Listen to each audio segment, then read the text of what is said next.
नमस्कार किसान भाइयों, राम राम। आज हम एक बार फिर से आपको नींबू के बगीचे में घुमाने लाए हैं, जो कि लगभग 14 बीघे के अंदर नींबू लगा रखे हैं। और बात करें हम इसकी लोकेशन की, तो गुलाबपुरा जो कि भीलवाड़ा जिले के अंदर एक शहर है छोटा सा, उसके पास में गोपालपुरा गांव है। वहां पर जाटू के एक किसान है जिन्होंने काफ़ी शानदार बगीचा लगा रखा है। इसलिए हम भी इधर आए थे किसान भाइयों, तो सोचा कि क्यों ना इधर हम विजिट करके चले और किसान भाइयों के लिए जो एक छोटी सी जानकारी लेकर आए, ताकि जो भी किसान जो है नींबू की बागवानी करना चाहते हैं, नींबू की खेती करना चाहते हैं, उनको बहुत ही ज़्यादा फायदा मिलेगा। किसान भाइयों, बात करें हम इन फ्रूट्स की वैरायटी के बारे में, तो ये कागजी नींबू होता है।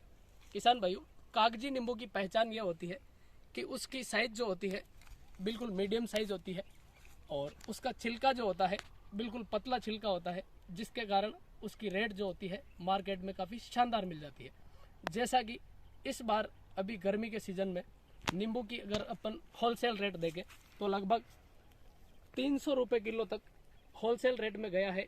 और रिटेल की अगर बात करें हम, तो जो नॉर्मल ये सब्जी मंडी के अंदर बेचते हैं वो लगभग 400 से 500 रुपये किलो में भी बेच रहे हैं। तो किसान भाइयों, क्यों ना हम नींबू की खेती करके अच्छा मुनाफा कमाएं। इसलिए नींबू की खेती करने से पहले किसान भाइयों एक चीज़ का आपको ध्यान रखना पड़ेगा, क्योंकि नींबू की खेती जो है जनरली सक्सेस हो जाती है, लेकिन सक्सेस होने के पीछे जो है आपको बहुत ही ज़्यादा हार्ड वर्क करना पड़ेगा।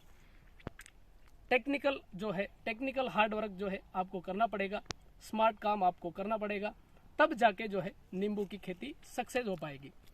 इस बगीचे में अगर अपन बात करें तो वैसे इस बगीचे का लेवल है, लेकिन फिर भी इसमें टाइम टू टाइम इसमें फंजीसाइड और बैक्टीरियोसाइड का उपयोग नहीं करने से इसमें डाईबैक जैसी बीमारियों का सामना। तो किसान भाइयों, आप खुद ये देख सकते हैं कि ये नींबू का पौधा है और इसकी जो ऊपर की शाखाएं हैं वो टॉप पार्ट से नीचे की तरफ जाती है सूखती सूखती, क्योंकि इसमें दोस्तों एक फंगस लग जाती है। और इस रोग को कंट्रोल करने के लिए आपको टाइम टू टाइम लगभग 1 साल के अंदर 2 से 3 बार, हर 4 महीने बाद 5 महीने में एक बार कम से कम COC का, कॉपर ऑक्सीक्लोराइड जिसको हम बोलते हैं, फंजीसाइड आता है, उसका आपको स्प्रे करना चाहिए। और जो भी रोग ग्रसित शाखाएँ हैं उनको आपको स्केटियर के माध्यम से हटा देना चाहिए। और उसके बाद में एक बोर्डो पेस्ट और आता है, उसका भी लेप कर देना चाहिए ताकि फंगल इन्फेक्शन नहीं होए। तो किसान भाइयों, और एक बात अपन और कर सकते हैं नींबू के बारे में, जो कि बहुत ही इम्पोर्टेंट है।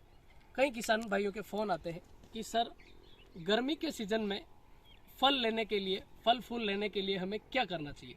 तो किसान भाइयों, इसका एक ही सीधा सा फंडा है कि गर्मी के सीज़न में अगर आपको फल लेने हैं तो सितंबर महीने में किसान भाइयों लगभग पौधे की उम्र के हिसाब से, पौधे की हाइट के हिसाब से आपको तने के पास से कुछ जगह छोड़कर, लगभग जैसे ये 5 साल 7 साल के पौधे हैं, लगभग 1 से 1.5 मीटर जगह छोड़कर अच्छे से लगभग 1 फीट तक गहरा, 1 या 1.5 फीट गहरा अपने को खुदाई करनी है, जिससे किसान भाइयों नींबू के पौधे की जो जड़ें होती है उनके अंदर नेट बन जाती है, जाल बन जाती है, जिससे पौधे की जड़ें चल नहीं पाती है और पौधा जो है अच्छे से ग्रोथ नहीं कर पाता है और समय पर फ्रूट नहीं आते हैं।